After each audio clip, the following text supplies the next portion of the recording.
Por que o Palmeiras não está jogando bem, mesmo tendo contratado todo mundo que contratou, gastado o que gastou? O que está acontecendo com o Palmeiras que só empatou com o Mirassol em 1-1? Uma coisinha rápida sobre o Pedro. Claro, Ontem o Flamengo precisava do Pedro.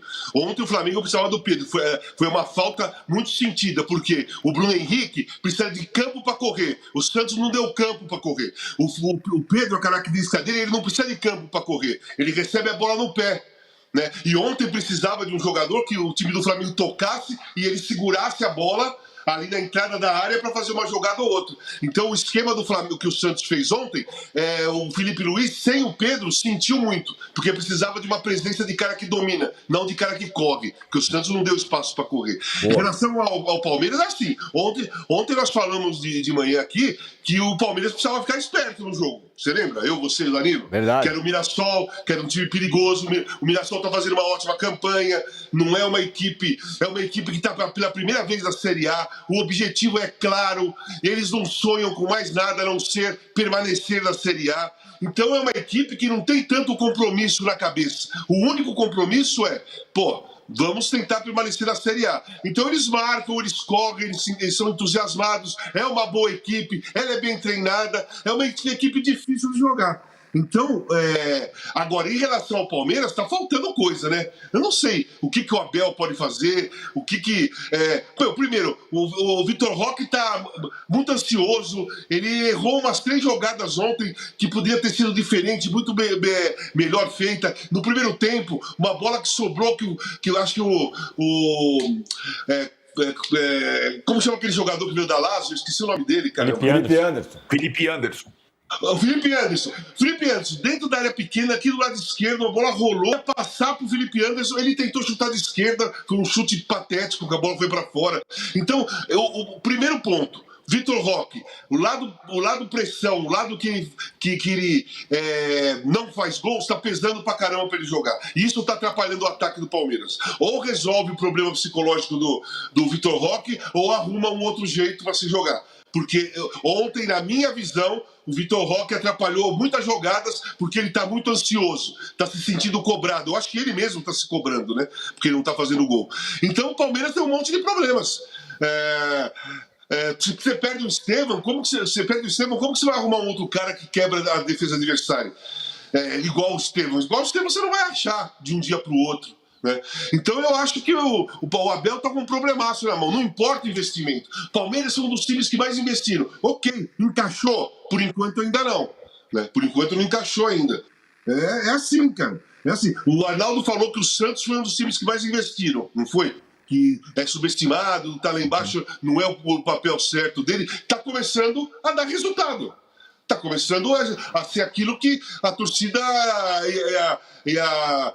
quem contratou estava esperando. Um time mais coeso, um time que vai primeiro sair da zona de rebaixamento para depois pensar em alguma outra coisa. Agora, o Palmeiras, você olha, sinceramente, eu olho hoje a parte de frente do campeonato, eu vejo o Cruzeiro e o Flamengo com mais chance de ser campeão do que o Palmeiras. Assim, não estou desmerecendo, estou falando que o time é ruim. Eu estou falando que eu não vejo vida. Vida, sabe? Vida. Uhum. Um time tem que ter vida. Um time, quando vai em campo, não é só grandes jogadores, grande treinador, um ótimo esquema tático, jogadores que são caros, ou jogadores que vieram, que têm moral, jogadores rodados. Quando você junta todos esses caras que foram dentro do campo, precisa ter vida. Vamos ouvir o que o Abel falou, porque o Casagrande falou sobre a questão do Vitor Roque, o Abel falou sobre o Vitor Roque. Vamos ouvi-lo. Quando nós falamos individualmente de um jogador como o Roque, que foi para a Europa e as coisas não correram bem e ele voltou, é porque há coisas que ele vai ter que melhorar. E ele sabe disso, que não está... Nós conhecemos este jogador e já o vimos jogar. Nós não, vocês, que ele é brasileiro. Vocês também o conhecem, como eu conheço. Aliás, ele chegou a ser convocado para a seleção brasileira, ou estou enganado. Agora ele tem que assumir, como todos, que está numa fase má e só tem que fazer uma coisa, é continuar a trabalhar. Tem 20 anos, a gente sabe. Eu acho que às vezes a sensação que eu fico neste momento é que ele parece que joga com 50 quilos nas costas. Joga com 50 quilos nas costas. E às vezes o melhor que nós temos que fazer é ajudá-lo da forma que nós podemos. Pode ser a jogar, pode ser ficar sem jogar durante um período, pode ser, essa é a nossa função. Por isso nós fomos resgatar este jogador. Ou será que o Barcelona tem olheiros cegos? Será que não sabem a qualidade que este jogador tem? Só como todos não está a passar uma boa fase. E ele sabe disso, nós sabemos disso e vamos tentar ajudá-lo como sempre fizemos com todos os jogadores aqui. Muito bem, tá aí o Abel falando. Ô Danilo, que passa com o Palmeiras? Você estava lá ontem, né? Tava. Primeiro de tudo, eu tinha algumas expectativas e, como eu falei ontem no programa, para cumprir aqui. Primeiro, a torcida do Palmeiras foi um bom público, foi um bom número. Eu não imaginava que fosse quase 40 mil e foi o que aconteceu. A torcida do Palmeiras apoiou do começo ao fim. Não que tenha sido um ambiente caldeirão nem nada, mas apoiou e essa era uma questão para mim depois do Mundial. Então, o primeiro ponto é esse. O Abel até falou sobre isso também. Depois do jogo teve uma certa vaia. Não foi aquela vaia de minutos, mas foi uma vaia.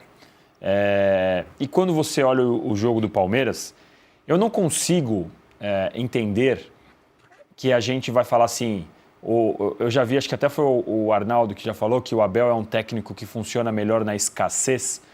E, para mim, eu entendo exatamente porque é o que a gente está vendo na prática. O Abel montava times melhores quando tinha menos do que quando agora que tem mais jogador e teve um investimento de 500 e poucos milhões de reais.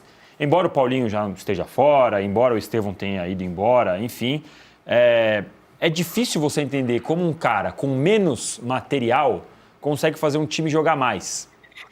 É na mobilização, é num time mais defensivo, Porque em 2020, 2021, quando o Palmeiras ganhou, 2022, quando o Palmeiras ganhou, o Palmeiras tinha menos. Então eu acredito que o treinador ele tem capacidade de fazer esse time jogar mais.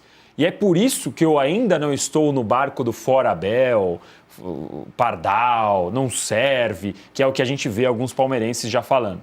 A gente vê uma parte da torcida, ontem o pós-jogo ali, a hora que eu saí, poucos torcedores que eu conversei na saída do Allianz Parque, vários deles já era, o ciclo se encerrou e tal.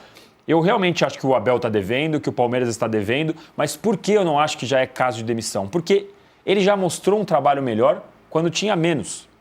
E eu acredito que ele tem potencial, ele tem capacidade de montar uma equipe melhor. O que a gente vê hoje no Palmeiras é o seguinte, é um time que se defende ok, tem encaixe defensivo ainda bom. O Palmeiras ontem sofreu 3 finalizações, não foi um massacre. O Mirassol chegou pouquíssimo na área do Palmeiras. Foi um chute ao gol e foi o gol. Então, defensivamente, o Palmeiras não tem sofrido tanto. Não sofreu tanto contra o Botafogo, por exemplo. Enfim, lá na Copa do Mundo. Tem exemplos de Palmeiras se porta bem defensivamente. O que falta é criar maneiras de você balançar a rede. O que o Palmeiras não tem mais? Antigamente você falava, o Palmeiras tem uma bola parada do demônio, né? O jogo tá travado, põe 10 caras na área, ele acha alguma maneira. Era desvio no primeiro pau com o Zé Rafael de casquinha, gol no segundo, era toque do escanteio curto, enfim, tinha sempre alguma coisa que o Palmeiras conseguia arranjar na bola parada. Isso sumiu. O Palmeiras tinha uma transição rápida, um contra-ataque, achava uma bola, uma esticada. Às vezes, o Palmeiras depende só de esticada, só de bola lá na... Mas conseguia achar o resultado, conseguia achar uma maneira de criar. O Palmeiras tinha algumas virtudes, algumas valências que hoje a gente não consegue ver, especialmente no setor ofensivo. E aí o Palmeiras tem muito mais jogador para criar. E o Palmeiras não está conseguindo criar. E aí, para piorar para mim a situação é o seguinte, quando a gente começa a ver alguns sinais de que o time pode ser que crie a partir de agora, achou o Alan no Mundial, hein? Primeira resposta do pós-Mundial é o Alan no banco. O Maurício quando entrou bem, o Veiga foi muito mal. Primeira resposta pós-Mundial é o Veiga titular. O Facundo jogou a carreira toda indo muito bem na direita. Ele jogou sempre pela esquerda no Palmeiras. Sim, tinha o Estevão. Sim, tinha o Estevão, mas em alguns momentos, mesmo sem o Estevão, o Facundo estava na esquerda. O Sousa chegou e falou, eu prefiro jogar na esquerda, mas se quiser me colocar pela direita, coloca. Ou você acha que o cara vai falar, eu só jogo na esquerda? Ontem, 5 primeiros minutos do Sousa, ele pela direita. Então, tem algumas decisões, e aí o Abel foi questionado, ele fala, vocês têm fetiche pelo Felipe? Não é que fetiche. O Felipe Anderson é um cara que resolveu que resolveu não, mas que era o cara que jogava 40 jogos por ano na Lazio, jogou toda hora o tempo, recusou uma proposta da Juventus de Turim para vir para o Palmeiras e não consegue ser o cara que a gente esperava. Não era para ser o Neymar, não era para ser o cara que carregava a bola, mas é o cara que poderia jogar melhor, que poderia dar mais qualidade à criação do Palmeiras. O que a gente vê hoje é um Palmeiras que consegue ainda se defender ok, mas que não consegue criar nada. E que quando o jogo está travado, não tem mais a bola parada, não tem mais o contra-ataque. Falta uma dinâmica, um padrão ofensivo. E com esses jogadores, o Abel tem que entregar mais. E, de novo, eu só não digo que fim de ciclo, essas coisas, porque o Abel já mostrou com menos material, mais coisa. Então eu insisto em acreditar que ele ainda tem como trabalhar. E não dá nem pra gente falar só do tipo, está desgastado a relação elenco e Abel. Porque se a gente olhar o time de ontem, pouquíssimos caras estão com o Abel há 5 anos. Mike, Gustavo Gomes, o Everton.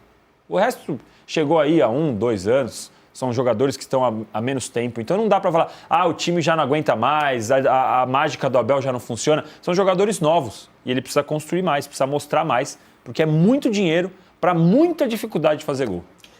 Olha, vou misturar os assuntos, Arnaldo, para você falar do Palmeiras e já que para falar do São Paulo, que é como um pré-sal depois, né? O São Paulo não teve 500 milhas para investir e tudo mais e tal, e ontem empatou, conseguiu milagrosamente empatar com o Bragantino, está comemorando que jogou um pouco melhor. Mas dá para misturar os dois assuntos, porque são dois clubes em lugares completamente diferentes. Fala da escassez, Arnaldo, quero saber a sua teoria. Então, a escassez é esse time aí, Danilo. Isso aí é brincadeira. O São Paulo no banco ontem tinha 2 laterais esquerdos, 2 volantes, não tinha lateral direito, não tinha. Olha, cara. Parecem mundos diferentes, né? A separação deles pelo muro é mera representatividade, né? Não dá. Agora, assim, antes, rapidinho de ir pro Crespo, vamos pro Abel. O negócio da escassez, né, Danilo? Isso. Eu acho que você foi falando. E foi meio que justificando mais ou menos como eu penso, sabe? Quando você enxerga as alternativas que o elenco tem e como ele não está conseguindo aproveitá-las, e mais, né? Os passos atrás, né? O Alan, para mim, é o grande jogador do Palmeiras na temporada. Para mim, todo jogo bom do Palmeiras tinha a presença desse menino. E na primeira oportunidade ele volta para o banco. Talvez o Abel enxergasse apenas como o viabilizador do Estevão, mas eu acho ele um jogador muito interessante. Eu não consigo perder de vista o seguinte, gente. O Abel, ele é um técnico ainda iniciante, embora ele tenha 5 anos de Palmeiras. Ele dirigiu 3 times na vida dele. E um time ele está dirigindo há 5 anos. E um time que tinha uma característica, uma marca, e que ele entende ser a melhor fórmula. E ele é meio refém de uma fórmula, sabe? E a fórmula basicamente né, Danilo, é aquilo. Ontem não me surpreendi com a escalação. Eu falei, putz, agora que o Estevão saiu, vai o Facundo, que é canhoto, pro lado direito, o Anderson desce pro lado esquerdo, o centroavante fica lá, os volantes lá atrás, aquele buracão no meio. Por que o Palmeiras não é um time criativo? Porque o técnico não consegue sair dessa fórmula, né? Eu não vou comparar o Palmeiras ao Flamengo dessa vez, eu vou comparar o Palmeiras ao Cruzeiro, que tem no comando um técnico português, mas de muito mais rodagem, né? Que fez o time lá do Mônaco, do Mbappé e tal. O volume de jogo do Cruzeiro, pelo centro, pela área criativa do jogo, é impressionante. E o Cruzeiro tem ótimos jogadores ali, mas ele não tem um elenco melhor que o Palmeiras, né? Porque... Travou? Voltou. Não, voltou. Pode falar, Arnaldo. Desculpa. O repertório do Jardim é maior do que o Abel e é natural. Ele é um técnico com mais experiência, com mais oportunidades, quebrou a cara ali, veio ali e tal. E eu não acho que isso seja um defeito incorrigível, mas é uma característica do técnico. Por isso eu acho que ele lida melhor na escassez. E até a escassez dá a ele a oportunidade de falar, os outros investem mais, né? Eu não tenho tantos jogadores. Talvez ele não saiba ainda lidar com isso. Ele é quase hoje um selecionador, né? Ele nunca foi. Porque ele tem tantas opções e ele não está conseguindo. Ele não está conseguindo desde o meio do ano passado, que é quando o Palmeiras vai ao mercado que nem um tigre, né, Danilo?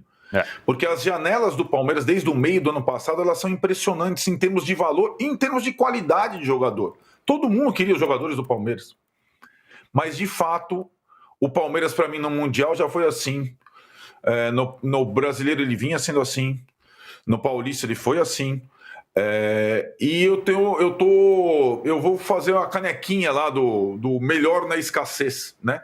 É só uma característica, não é exatamente um defeito incorrigível, mas talvez ele tenha que ampliar o repertório, pensar em outras alternativas, para não ficar com essa pecha, porque eu não vou achar natural que ele faça o diagnóstico bem feito sobre o Vitor Roque, ou que fizesse sobre o Estevão lá atrás, ou outros jogadores, e a bola está com ele. Esse ano não tem exatamente uma responsabilidade dividida. Ele é o técnico que tem mais jogadores nesse país. Então o time dele tem que jogar mais, e é verdade, tem que jogar mais. A comparação não seria com o São Paulo, seria com o Cruzeiro, com o Flamengo, né? O São Paulo, o Tironi, olha, eu vou te contar, velho. O São Paulo que empatou com o Bragantino fez um bom jogo. Eu acho que aí, vamos lá, fez um bom jogo para quem fez aquilo contra o Flamengo, não fez nada contra o Flamengo.